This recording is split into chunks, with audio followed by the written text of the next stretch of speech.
Quand même, pourtant j'ai fait attention, mais bon, elle a quand même réussi la coquine. Ovio Kids TV. Eh bien, c'est fini pour aujourd'hui. It's over, but no stress. Respirez, car la suite, c'est sur Ovio Kids, partout et à tout moment. À demain. Bye bye.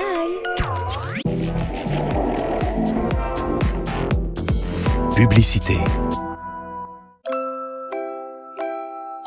15% de la population vit en situation de handicap.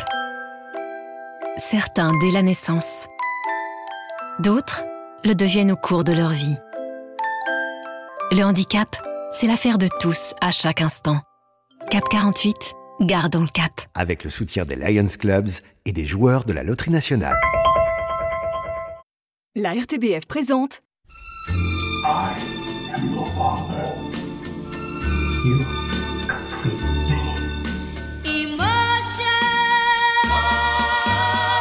les We Love Cinema Days avec BNP Paribas Fortis. Du 17 au 20 septembre pour tous les films, un ticket acheté, un ticket offert. La 3 et la première présentent Tutu par Chicos Mambo. Avec ses danseurs virevoltant dans des tableaux irrésistibles, Philippe Lafeuille bouscule le ballet classique. Humour, costumes fantasques et énergie contagieuse, la danse comme vous ne l'avez jamais vue. Tutu, le 2 octobre à la Louvière.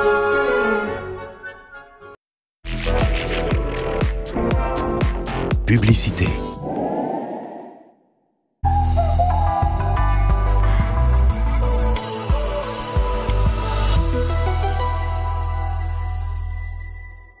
Madame, Monsieur, ravi de vous retrouver sur la 3 pour votre bulletin sur l'Europe. On s'intéresse tout d'abord à la situation générale, des dépressions qui circulent sur le nord et l'ouest du continent, des hautes pressions sur les Açores, sur la Méditerranée, mais également sur la Russie. Côté température, la chaleur domine du côté de l'Europe centrale, mais également au sud de la péninsule ibérique. Un air par contre plus frais entre les îles britanniques et la Scandinavie. On prend tout d'abord le cap vers les îles britanniques sous l'influence d'une dépression. On va retrouver encore un temps assez instable, des averses localement orageuses, mais également des éclaircies.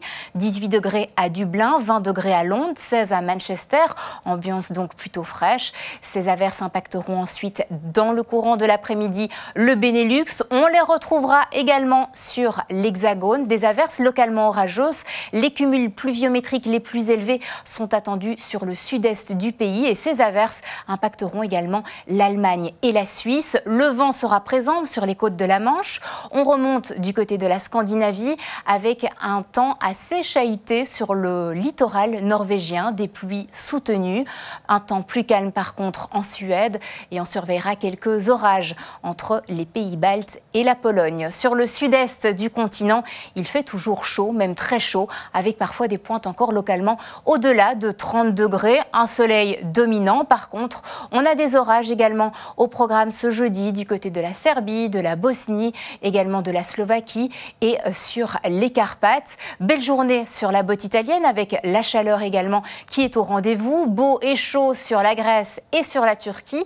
Quelques orages également sont prévus sur la Macédoine et à l'ouest de la Grèce. On poursuit avec l'Algérie ou encore la Tunisie. Un soleil de plomb, 31 degrés par exemple attendu à Tunis. Et on termine avec la péninsule ibérique. Globalement, c'est un temps sec, un petit peu d'instabilité éventuellement entre la Galice et les Pyrénées, de la chaleur en Andalousie, 30 degrés à l'ombre. Très belle suite de vos programmes, à très bientôt sur la 3.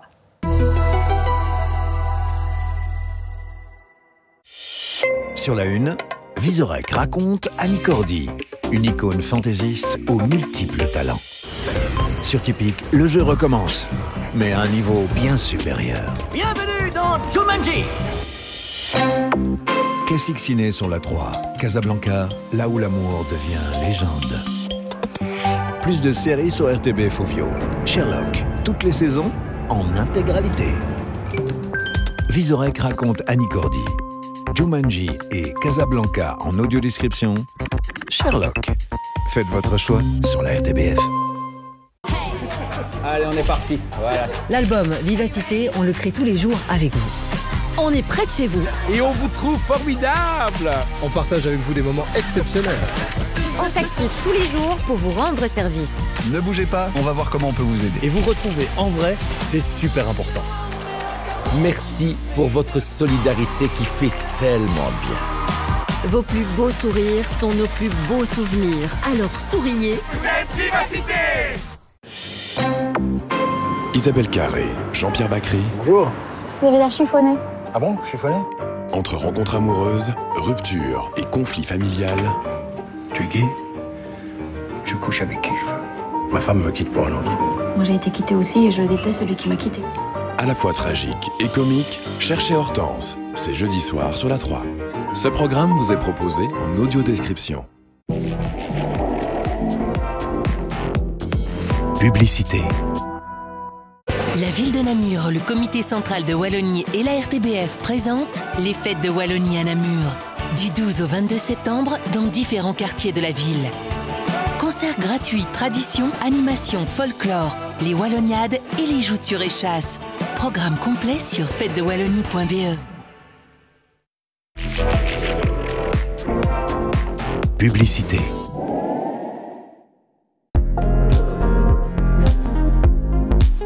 Info.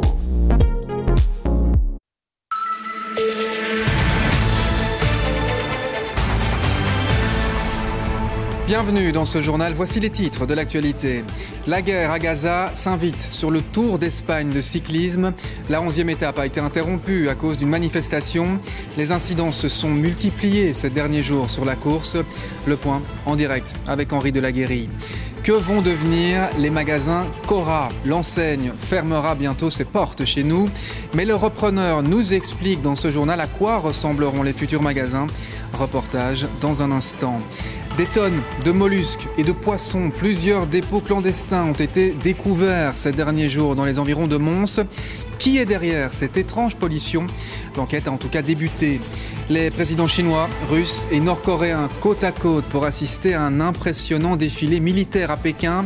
La Chine et ses alliés envoient un message clair aux pays occidentaux, message que nous décrypterons avec Benoît Feit. Enfin, à 24 heures d'un match qu'ils doivent gagner, nous prendrons des nouvelles des Diables Rouges. Ils sont sur la route de la prochaine Coupe du Monde avec un nouveau capitaine. On en parle avec Benjamin de Senac. Votre 19h30, Laurent Mathieu. Voilà pour les titres. Bonsoir à toutes et tous. C'est l'une des courses cyclistes les plus suivies du monde. La 11e étape du Tour d'Espagne a été interrompue cet après-midi par des militants pro-palestiniens. Les incidents se sont en fait multipliés ces derniers jours sur la course. Un coureur a même chuté à cause d'une manifestation. Le point avec Kevin Papel. L'image est forte, le Tour d'Espagne est à l'arrêt. Une 11e étape écourtée, pas de vainqueur aujourd'hui à cause d'une nouvelle manifestation pro-palestinienne à quelques kilomètres de l'arrivée à Bilbao. Des manifestants ont essayé de forcer les barrières. Ils protestent contre la présence de l'équipe Israël Première Tech dans la course. Ce n'est pas la première fois que des militants de la cause palestinienne perturbent la Vuelta, l'un des 3 grands tours de la saison cycliste. Hier déjà, un incident s'était déroulé dans la 10e étape. Plusieurs personnes avaient tenté de bloquer la route du peloton avec des drapeaux palestiniens. Une action qui a provoqué la chute du coureur italien Simone Pettilli. Je comprends que ce n'est pas une bonne situation, mais hier, j'ai chuté à cause d'une manifestation sur la route. S'il vous plaît, nous ne sommes que des cyclistes et nous faisons notre travail. Si ça continue de la sorte, notre sécurité n'est plus garantie et nous nous sentons en danger. En début de Vuelta, lors de la 5e étape, une manifestation pro-palestinienne avait visé la formation Israël lors du contre-la-montre par équipe. Plusieurs cyclistes avaient dû mettre pied à terre. Aujourd'hui, avant le départ, certains coureurs craignaient pour leur sécurité et l'ont fait savoir, comme le Belge Louis Vervac. Nous reconnaissons que chacun a le droit de manifester. Cependant, nous vous demandons de le faire en toute sécurité. Notre priorité ici est notre sport et non la politique ou une position particulière sur cette question. Je vous invite respectueusement à ne pas nous mettre en danger et vous mettre en danger. Une délégation de coureurs avait rencontré ce matin les organisateurs de l'épreuve et des membres de l'Union cycliste internationale. Certaines équipes souhaitent l'exclusion de la formation Israël car la tension monte de jour en jour et le peloton redoute d'autres actions. Oui, en effet, ces incidents symbolisent les tensions que suscite la guerre au Proche-Orient et la situation à Gaza. On va rejoindre Henri Delaguérie en Espagne. Bonsoir Henri. Les incidents, on vient de le voir, se sont multipliés ces derniers jours sur la Vuelta. Les organisateurs sont-ils toujours en mesure d'assurer la sécurité des coureurs ? Alors, vous l'avez entendu, les coureurs en doutent, les observateurs extérieurs également.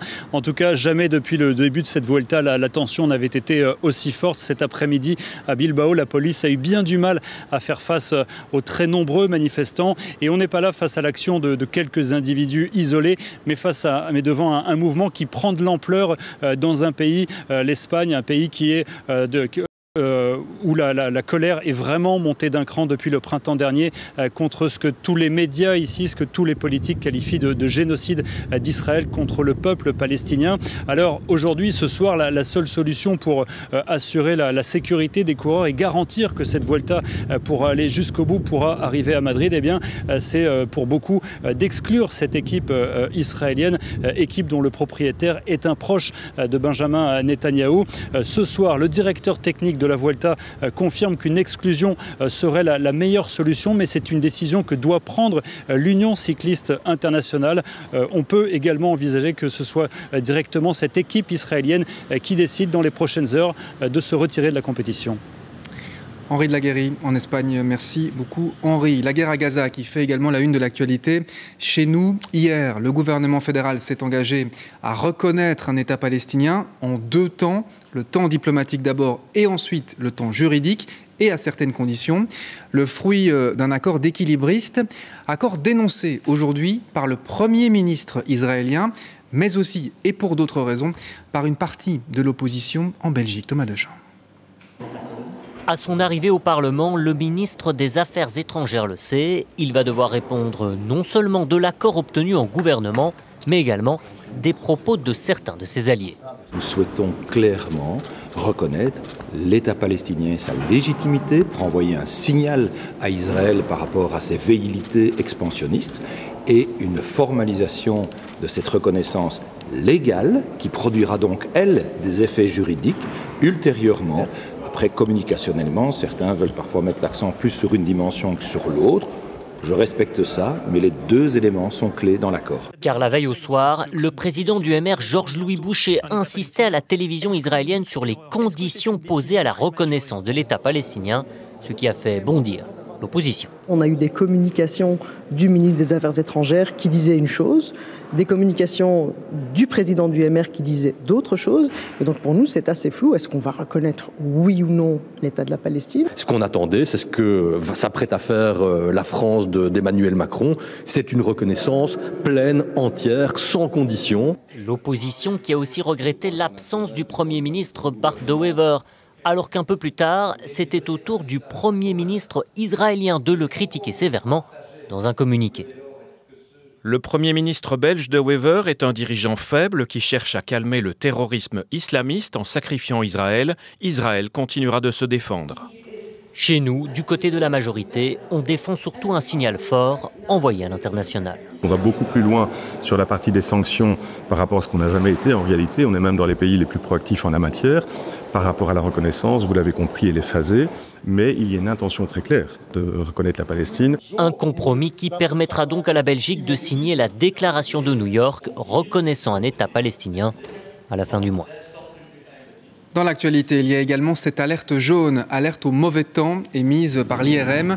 Nous venons par exemple de recevoir ces images de fortes pluies en région bruxelloise, avec, vous le voyez, notamment des chaussées inondées.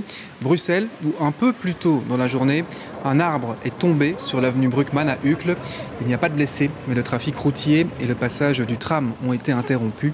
Le numéro 1722 a été activé en cas de dégâts matériels. Prudence. Donc, une étrange histoire à présent, une histoire de dépôt clandestin de mollusques et de poissons. Ça se passe dans la région montoise. On parle de plusieurs tonnes dans plusieurs communes à quelques jours d'intervalle. Alors, qui est derrière cette pollution pour le moins particulière ? Vous en conviendrez. Le point avec Arthur et Bencuis. Dans des champs, des impasses ou sur des routes isolées, à Bernissart, Avray et Anzy, 5 dépôts sauvages de plusieurs tonnes de mollusques, certains encore dans leur carton, ont été découverts en fin de semaine dernière. J'ai eu la grosse surprise samedi matin de découvrir un énorme tas de ce que je croyais que c'était des poulpes et des pieuvres. Là-bas, c'était des sèches. Plusieurs tonnes, puisqu'il y avait au moins 150 paquets de 20 kg chacun. C'est une énorme surprise étant donné que c'est la première fois qu'on a ce genre de choses. Habituellement, ce sont des pneus, des déchets de construction, des ordures ménagères. Élément interpellant sur 2 sites, la présence de scellés de l'Agence fédérale pour la sécurité de la chaîne alimentaire, ce qui indique que des contrôles ont été effectués sur ces denrées, mais malgré la venue des analystes de l'AFSCA, rien ne permet d'établir leur provenance. Ce sont tous des cartons et tous des sacs sur lesquels il n'y a aucune information, aucun étiquetage précis. Il y a juste quelques annotations au feutre, des annotations manuscrites, et il y a juste ce papier collant AFSCA. Donc les indices sont quand même assez minces, mais il y a dû avoir à un stade quelconque une intervention de l'AFSCA. Les premières découvertes remontent à la semaine dernière, les plus récentes à ce dimanche. Mais existe-t-il un lien entre les dépôts et ont-ils été faits le même jour? C'est à ces questions que le parquet et les enquêteurs tentent désormais de répondre pour identifier les responsables. On a bien sûr une amende qui est possible, mais on a aussi, en fait, peut-être parfois le plus important, tout ce qui est la dépollution. À partir du moment où on va trouver la personne responsable, ici, la ville va faire le nécessaire pour dégager en fait, tout ce dépôt clandestin. Ça engendre de nombreux frais. On pourrait avoir évidemment recours à une action pour demander le remboursement de tous les frais qui ont été exposés. Des sanctions prévues pour empêcher ces dépôts illégaux et les nuisances, ici olfactives, qui les accompagnent. Une image de cet accident grave qui a eu lieu aujourd'hui sur la E42. Une personne a perdu la vie dans un accident impliquant plusieurs camions et un mobil-home et entraînant la fermeture d'une partie de l'autoroute cet après-midi. Des déviations ont été mises en place par la police. Vous voyez l'autoroute ici fermée, la E42. Ce sont des images qui ont fait la une de l'actualité ces derniers mois. L'enseigne Cora mettra fin à ses activités en Belgique début de l'année prochaine. Une enseigne bien connue des Belges. Or, on en sait aujourd'hui un peu plus sur ce que vont devenir ces sites commerciaux. Le repreneur lève un coin du voile. Les surfaces commerciales vont en fait être scindées. Précision en images dans ce reportage de Raphaël Albardier, André Gillis et Laurent Magdeberg. Voilà à quoi devraient ressembler les 7 shopping Cora après transformation. Un mobilier contemporain et de nombreux magasins.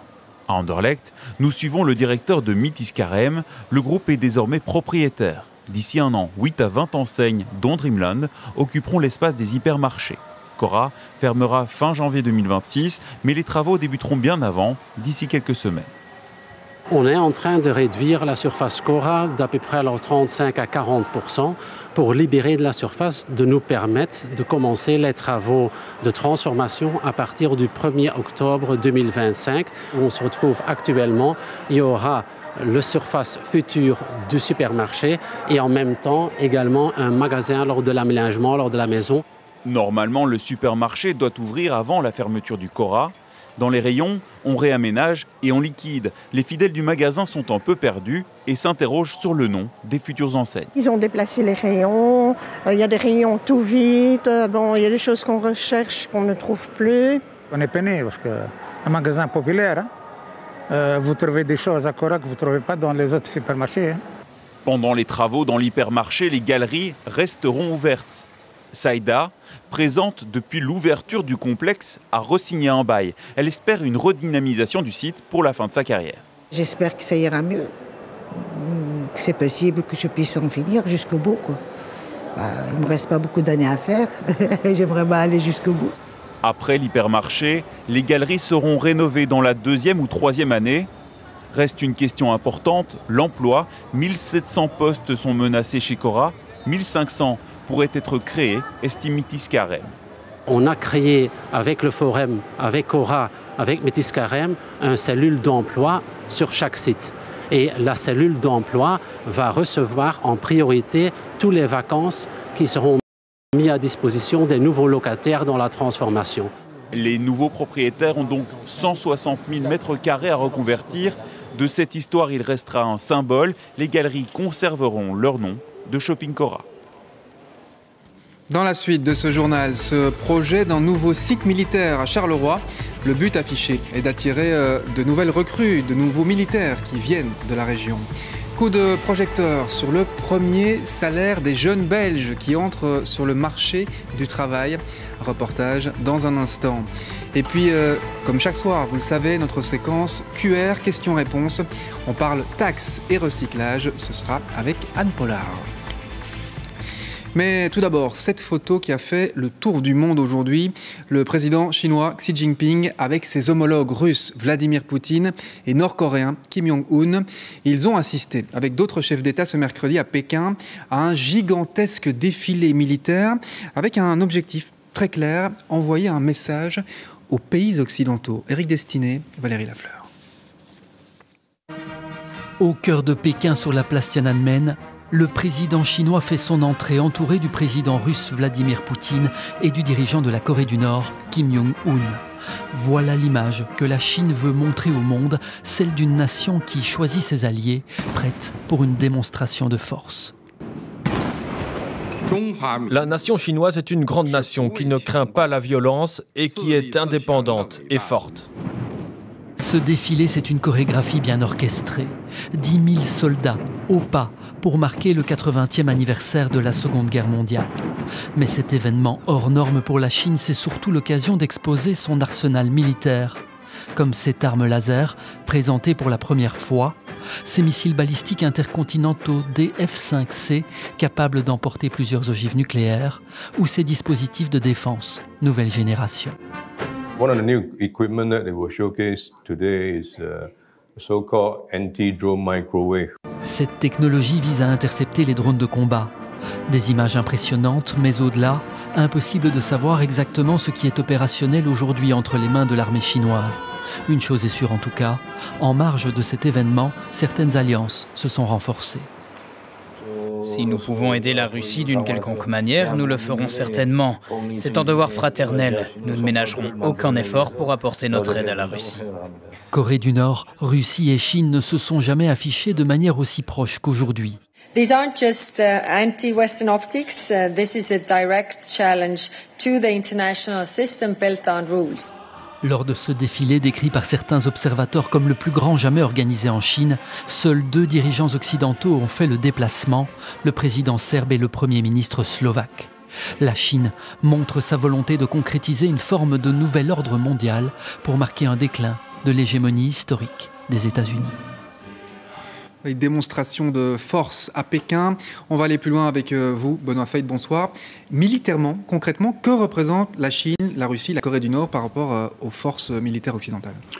Eh bien Laurent, si l'on regarde tout d'abord le classement des puissances militaires mondiales, on remarque que les États-Unis sont toujours largement en tête de ce classement, devant justement la Russie et la Chine. Maintenant, si l'on observe plus précisément cette alliance informelle entre la Chine, la Russie et la Corée du Nord, on remarque que cette alliance a de quoi rivaliser avec les États-Unis, mais aussi avec l'OTAN, et cela dans plusieurs domaines, car il faut rappeler que ces 3 pays possèdent tous l'arme nucléaire et qu'ensemble, ils disposent de près de 4 200 000 soldats actifs, alors que l'OTAN n'en possède potentiellement que 3,5 millions.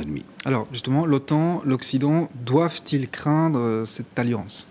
Alors il faut bien rappeler ici qu'on est face à une alliance dite informelle, qui n'est donc liée par aucun traité, contrairement à l'OTAN. Il faut aussi dire que la Russie, la Chine et la Corée du Nord n'ont pas forcément les mêmes intérêts, qui ne poursuivent pas le même agenda, qui n'ont pas non plus la même stratégie. Mais ce qui est sûr, c'est qu'on assiste ici à une véritable démonstration de force, principalement de la Chine, qui entend aujourd'hui se positionner au regard du monde comme une véritable superpuissance, capable aussi de créer des alliances et ainsi de faire contrepoids aux États-Unis, mais aussi à l'OTAN qui, il faut bien le dire, bat un petit peu de l'aile depuis la réélection de Donald Trump. Merci beaucoup Benoît Feith pour ces précisions. Et c'est justement dans ce contexte que la Belgique, comme la plupart des pays européens d'ailleurs, réinvestit massivement dans sa défense. Un ancien site sidérurgique de la région de Charleroi va d'ailleurs être réhabilité.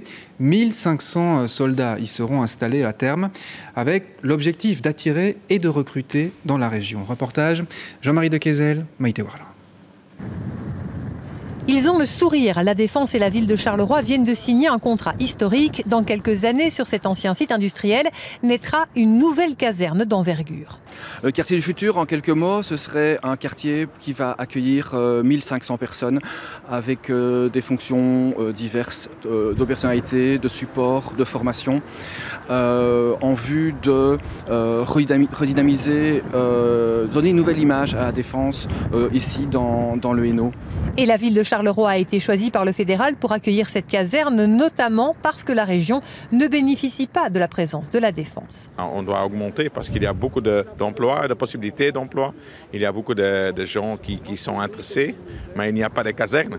Ce nouveau quartier du futur sera donc inédit. Une partie du site sera aussi ouverte aux habitants du quartier. Oui, avec des salles de sport, avec des crèches, avec beaucoup de facilités qui sont aussi pour les gens de Carolo. Alors, ce n'est pas seulement militaire. Bien sûr, la priorité est militaire, mais il y a aussi la combinaison avec beaucoup de choses qui vont être dual use, usées par les militaires, mais aussi les civils. La Défense compte faire venir ici à Charleroi des unités militaires existantes, mais également recruter beaucoup de jeunes. Pour la ville, c'est un partenariat historique. Charleroi, en fait, renaît en tant que ville militaire avec un investissement majeur de la Défense, une nouvelle caserne, 1500 emplois, ici à Marchienne, qui est l'ancienne zone sidérurgique de Charleroi. Donc c'est historique pour Charleroi et une reconversion pour un site majeur de notre ville. Les travaux devraient être terminés en 2032. Le fédéral a investi un montant de 550 millions d'euros. Un chiffre dans ce journal, 2510 € bruts par mois. C'est en moyenne le salaire brut donc pour un jeune ou une jeune qui décroche son premier emploi en Belgique. Or, une tendance se précise ces dernières années.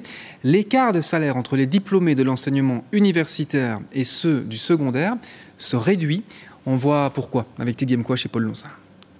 Voici Romain, 22 ans, conducteur de chantier. Et son collègue Martin, 20 ans, soudeur. Le premier tout juste diplômé de l'enseignement supérieur, il vient de signer son premier CDI et va gagner jusqu'à 3000 € bruts par mois. Pour commencer, je pense que c'est une bonne chose comme salaire. Maintenant, voilà, on a d'autres avantages que les ouvriers n'ont pas, comme par exemple une voiture de société, un ordinateur ou un téléphone. Le second n'a pas de diplôme similaire. Il a commencé à travailler directement après ses études secondaires. Pourtant, son salaire est à peine inférieur, entre 2400 et 2800 € bruts par mois.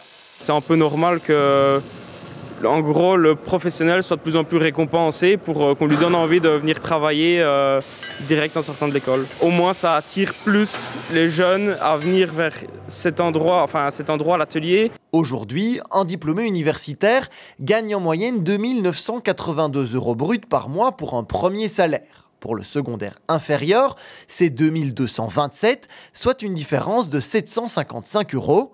En 2019, c'était 1054, car les salaires des diplômés universitaires ont augmenté moins vite que les autres. Cela s'explique notamment par une pénurie de personnel dans les métiers techniques. Les métiers manuels manquent le plus sur le marché pour l'instant et évidemment, comme on recrute le plus souvent dans ces métiers manuels, donc on cherche énormément de techniciens, je pense en effet qu'on valorise beaucoup plus aujourd'hui, et je pense que ce sera encore le cas dans les années à venir, les métiers techniques que les métiers intellectuels. Même si les diplômes restent très importants, les entreprises ont désormais d'autres critères d'embauche. Au-delà de ces titres et diplômes, on vient vraiment engager un individu pour ses talents, pour ses compétences, pour ses possibilités de développement. C'est souvent une tendance. Ces dernières années, plusieurs mesures politiques ont aussi permis d'augmenter les plus bas salaires. Et après le premier salaire, il y a la carrière, puis un jour la retraite qui approche. C'est d'ailleurs souvent le moment choisi par les Belges pour rédiger leur testament. À 63 ans, c'est la moyenne chez nous, c'est ce qui ressort d'une analyse des chiffres. Et c'est en fait de plus en plus tôt. Reportage de Charlotte Pire, Emmanuel Talarico et Jean-Christophe Willems. Magali n'a qu'une trentaine d'années et toute la vie devant elle, mais elle a pourtant déjà rédigé son testament. Juriste, elle connaît l'importance de ce petit document. J'ai acheté avec mon copain et je m'étais dit que si je décédais accidentellement sans enfant, je voulais que lui puisse récupérer la partie de la maison qui est à moi, pour éviter qu'il soit copropriétaire avec mes parents et mes sœurs. Et à côté de ça, je voulais que ma famille puisse récupérer le reste, tout ce qui est par exemple l'assurance groupe ou le cash qui me restait.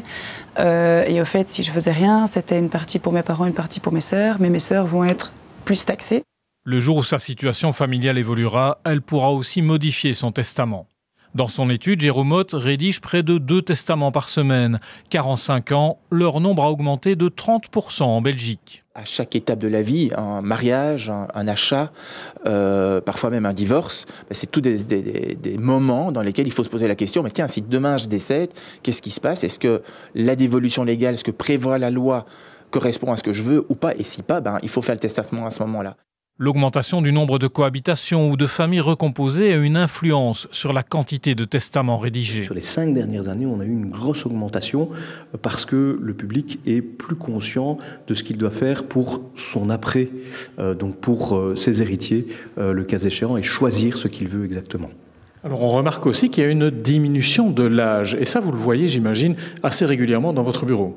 Oui, tout à fait. Donc on a une statistique qui dit c'est 63 ans l'âge moyen, mais quand on prend un âge moyen, évidemment, ça veut dire qu'on a un grand écart entre des personnes parfois de presque 90 ans, et donc ça va à la hausse comme à la baisse. Et donc on a des gens qui ont 30 ans, 40 ans, qui font des testaments aujourd'hui, et ça il faut le souligner aussi, c'est à n'importe quel âge que l'on peut faire son testament. À tout âge et très facilement, car un testament peut être une simple lettre que vous avez rédigée, datée et signée.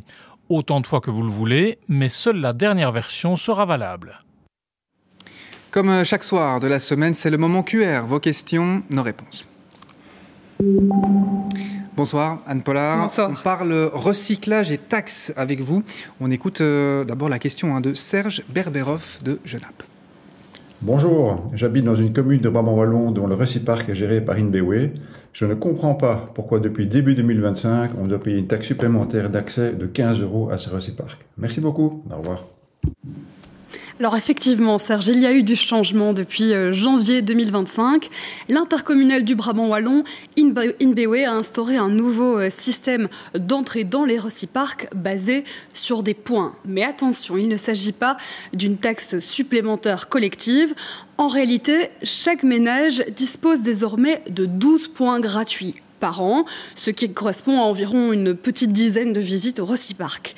Ces points, ils sont déjà inclus dans votre cotisation annuelle de 26,75 € par habitant que vous payez via votre taxe communale déchets. Alors des points, mais comment ça fonctionne exactement ce système de points ? Alors, chaque passage est enregistré grâce à votre carte d'identité que vous scannez à l'entrée du Reciparc. Ensuite, chaque dépôt consomme entre 1 et 3 points, cela dépend de la taille de votre véhicule, à l'exception des déchets verts qui, eux, sont complètement gratuits et illimités. Une fois vos 12 points utilisés, et c'est peut-être là, Serge, effectivement, que vous allez payer plus cher, vous avez droit à 12 points supplémentaires que vous pouvez acheter au prix de 15 € par point. Et si vous dépassez encore ce quota, là vous tombez dans la tarification hors zone qui s'applique pour les usagers qui sont en dehors de la zone couverte par l'intercommunal InBeWay. Dans cette zone, il y a Braine-le-Comte et la plupart des communes Brabant-Saône-Wallonne, à l'exception de Braine-l'Alleud et Waterloo. Alors comment les autorités justifient-elles ce système ? Pourquoi l'avoir instauré ? Alors l'intercommunal InBeWay avance 3 raisons. D'abord, l'équité. 12 points, c'est une moyenne qui peut couvrir l'ensemble des besoins des ménages. Ensuite, la fluidité. Limiter les passages, ça veut dire moins de files à l'entrée des Reciparcs et aussi plus de temps pour les travailleurs de ces Reciparcs pour contrôler la qualité du tri. Et puis, il y a le principe du pollueur-payeur. Ceux qui utilisent le Reciparc de manière plus intensive contribue davantage pour éviter que la facture elle retombe ensuite sur tous les habitants du Brabant Wallon. L'idée ici d'InBeWay est vraiment d'inciter les habitants à limiter leur passage, à mieux trier plutôt que de multiplier les dépôts. Merci beaucoup Anne pour cette réponse. Merci à Serge pour sa question. Et puis si vous aussi, vous avez une question, une interrogation, n'hésitez pas à nous l'envoyer en vidéo sur rtbf.be/QR ou en scannant tout simplement le code qui s'affiche en ce moment sur votre écran. Le sport, J-1 avant le match des Diables Rouges au Liechtenstein. C'est pas évident à dire. C'est dans le cadre des qualifications pour la prochaine Coupe du Monde. Bonsoir Benjamin de Seninck. À 24 heures du coup d'envoi, quelles sont les dernières nouvelles de notre équipe nationale ? Bonsoir Laurent, premièrement tout le monde est bien arrivé ici au Liechtenstein, tout petit pays de 40 000 habitants et surtout très modeste footballistiquement, classé 204e sur 210 au ranking FIFA. Vous demandiez des nouvelles, eh bien elles sont bonnes, tous les diables étaient à l'entraînement, hormis le 4e gardien, le jeune Mike Penders, donc pas de blessure à déplorer a priori, mais la nouvelle du jour, elle est tombée en conférence de presse, c'est l'annonce par le sélectionneur qu'il avait choisi enfin un capitaine fixe. Vous le savez, lors des 4 premiers matchs avec Rudy Garcia, il avait chaque fois changé de capitaine et sinon ce sera désormais chaque fois le même et le réélu est Youri Tielemans. Alors vous le savez, la Belgique est un pays de compromis et visiblement Rudi Garcia, français, l'a compris. Parce que choisir Youri Tielemans, c'est aussi ne pas choisir entre ses stars, Thibaut Courtois, Romelu Lukaku et Kevin De Bruyne, qui restent donc sur un pied d'égalité. C'est aussi un message envoyé aux concurrents éventuels de Youri Tielemans au milieu de terrain. Il y en a beaucoup. Youri Tielemans partira avec une longueur d'avance sur les autres dans les compositions d'équipe de Rudi Garcia, que l'on va écouter maintenant en compagnie de Youri Tielemans. J'ai décidé que Youri sera le capitaine fixe. Tout simplement parce que Youri fait l'unanimité, pas que par le staff technique, mais aussi par ses coéquipiers. Je pense surtout que c'est un très bon lien, un bon trait d'union. Il fait vraiment bien la jonction entre, on va dire, la grande génération, on peut l'appeler comme ça, et les plus jeunes. Voilà, comme on dit en ce moment, c'est un peu à la mode, il coche toutes les cases. C'est un honneur pour moi, être capitaine de l'équipe nationale. Je ne pense pas qu'il y a mieux dans la vie, dans la vie d'un footballeur. Donc voilà, moi, je suis très fier. Merci beaucoup Benjamin, et on verra le nouveau capitaine en action demain soir sur nos antennes. On en vient au cinéma avec le retour du réalisateur Ron Howard. C'est un grand nom d'Hollywood, on lui doit entre autres Apollo 13, Da Vinci Code ou encore Rush. Il revient avec un long métrage tiré d'une étrange histoire, étrange mais vraie. Le film s'intitule Eden, la critique est signée Hugues Daillet. Au début des années 30, un médecin allemand, le docteur Ritter, a décidé de fuir la civilisation et s'est installé avec sa compagne sur une île inhabitée des Galapagos. Son expérience fait des émules. Il est bientôt rejoint par un jeune couple, les Whitmer. Enfin, c'est une baronne mythomane qui débarque avec ses deux amants. L'atmosphère entre ces colons ne tarde pas à devenir électrique. We hunt. We fight. We kill. They're trying their best to ruin us. They won't, because we are a family. The Galapagos, that's a place where you study nature. Well, this is nature, but it's human nature. And it ain't always pretty. One of the things that really attracted me to it was the drama that surrounded this microcosm. I think it says as much about humanity today as it did about humanity then. Trust me. By this time next year, one of us will be gone. I personally hope it's not you. You're a traitor. I will not let you destroy us. Shut up! What's great about playing someone who really existed is if you have enough information on them, you can really start to embrace and study what they were passionate about. And there are always certain things that you can't do. He pulled all his teeth out to avoid any issues with dental hygiene when he moved to the islands. And obviously, I didn't quite go that length, but that was maybe a step too far. Le casting du film est très glamour. Face à Jude Law, Vanessa Kirby, Ana de Armas et Sydney Sweeney. Ensemble, ils servent cette histoire troublante de cohabitation qui tourne mal, surnommée l'affaire des Galapagos, où il subsiste encore aujourd'hui des zones d'ombre. Et ce sont ces zones d'ombre qui referment ce journal. Tout de suite, la météo d'Olivia Rox, suivie d'un documentaire sur Annie Cordy, raconté par Alex Vizorek. Mais d'abord, le programme de QR, le débat, avec Sacha Laout, évidemment. À demain. Retrouvez toute l'info sur le site et l'app RTBF Actu et Ovio.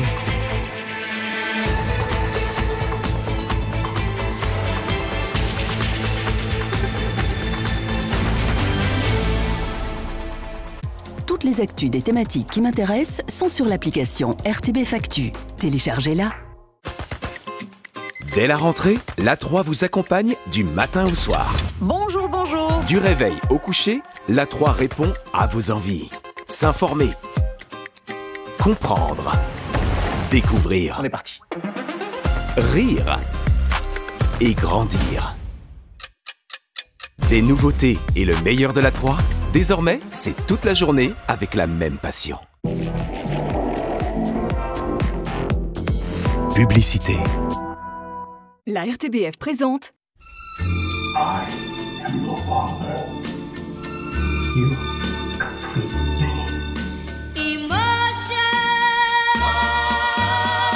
les We Love Cinema Days avec BNP Paribas Fortis. Du 17 au 20 septembre pour tous les films, un ticket acheté, un ticket offert. La Une, Vivacité et Tour des Sites présentent Pôle Lumière, un spectacle monumental qui retrace la grande histoire de Bastogne. Rendez-vous du 12 au 21 septembre à la Porte de Trèves pour découvrir ce show mêlant artistes et vidéomapping.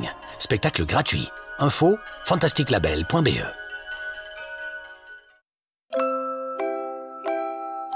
15% de la population vit en situation de handicap. Certains dès la naissance. D'autres le deviennent au cours de leur vie.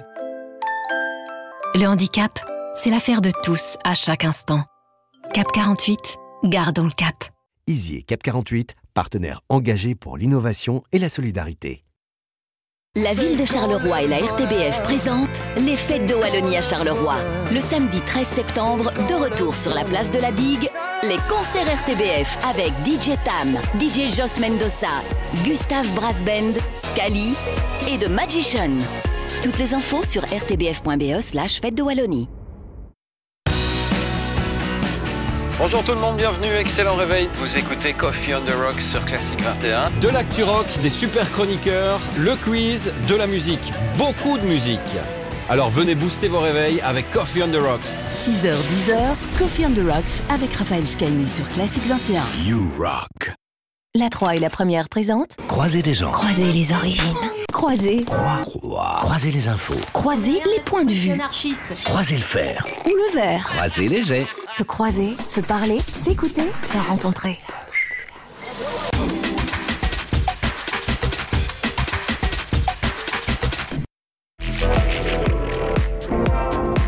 Publicité. Motore. Action! Si tu veux, on va se déchirer, on va se haïr, je serai toujours ton frère. T'es en colère? Bien sûr. T'es pas en colère, toi? Je sais pas. Vous avez pas vu, je me suis rasé la moustache. Tiens donc. Personne ne le voit. Vas-y, fais-moi un bisou, allez. Oh, c'est pas le moment. Je préfère les femmes parce qu'elles piquent pas quand on les embrasse. Je suis un homme. Et quoi? Pose pas de questions et viens. C'est pas croyable, on peut rien demander à personne dans cette maison. Salut. Allez. Tu trouves pas que la vie, elle est brusque? Mais vous êtes entouré d'amis ici. Oui, on est plus, mais genre même quasiment frères. Oh, mon copain, arrête. T'avais faim? Non, mais je m'ennuie. Ah, c'est parfait. Vous avez pas une petite grappe de raisin, là? Je t'en regarde.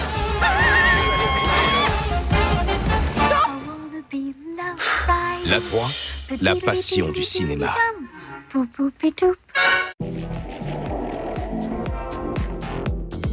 Publicité. 15% de la population vit en situation de handicap. Certains dès la naissance. D'autres le deviennent au cours de leur vie. Le handicap, c'est l'affaire de tous à chaque instant. Cap 48, gardons le cap.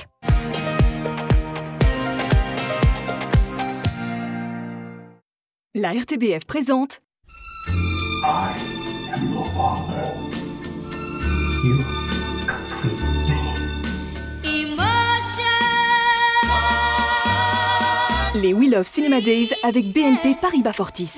Du 17 au 20 septembre pour tous les films, un ticket acheté, un ticket offert. La 3 et la première présente Tutu par Chicos Mambo. Avec ses danseurs virevoltant dans des tableaux irrésistibles, Philippe Lafeuille bouscule le ballet classique. Humour, costumes fantasques et énergie contagieuse, la danse comme vous ne l'avez jamais vue. Tutu, le 2 octobre à la Louvière.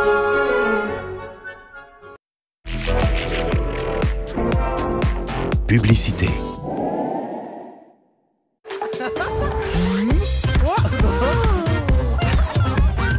Capri Sun, le goût du fun.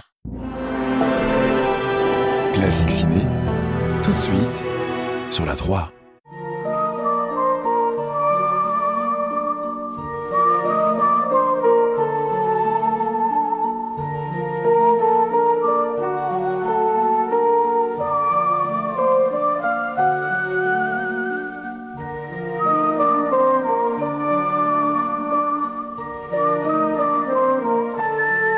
Bonsoir, ravi de vous retrouver dans ce rendez-vous hebdomadaire avec l'histoire du 7e art.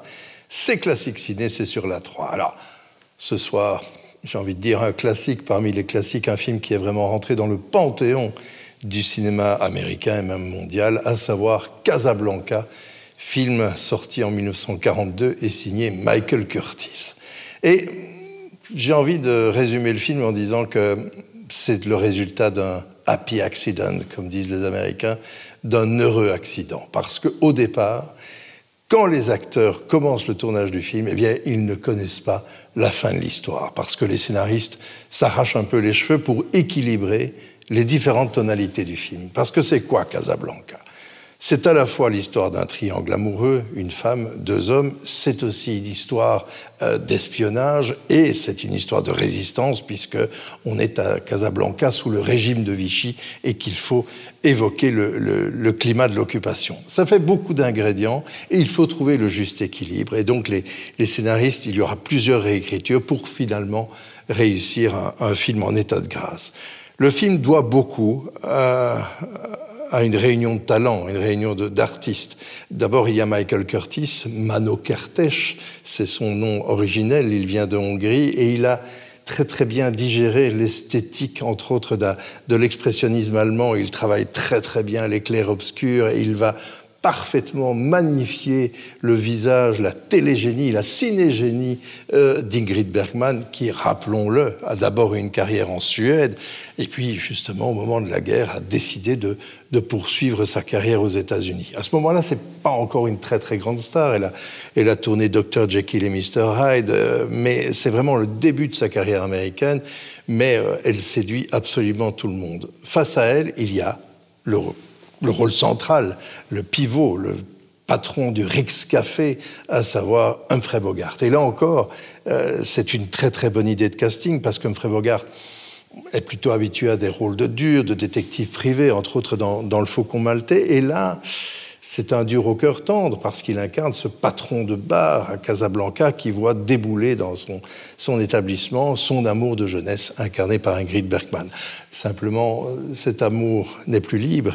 Elle arrive avec son compagnon, Viktor László, qui est un résistant hongrois, joué par l'acteur autrichien Paul Anred. Viktor László, qui a donné donc le pseudonyme à la chanteuse et la romancière bien connue chez nous. Alors, triangle d'acteurs, triangle de personnages, atmosphère trouble, justement, une intrigue où on se demande jusqu'à la fin quel va être le dénouement, et le fait que les acteurs étaient eux-mêmes dans l'interrogation participe au réalisme du film. Ce qui a aussi aidé à la légende de Casablanca, c'est l'utilisation d'un morceau qui était oublié, un morceau de Broadway, As Time Goes By, mais qui là est joué au piano. A kiss is just a kiss, a smile is just a smile. Et ça va devenir une rengaine célébrissime. Alors, play it again, Sam. Revoyons Casablanca, ou découvrons Casablanca ce soir. C'est un plaisir sans cesse renouvelé. Bonne soirée. A kiss is just a kiss. Ce programme vous est présenté en audiodescription et en version multilingue.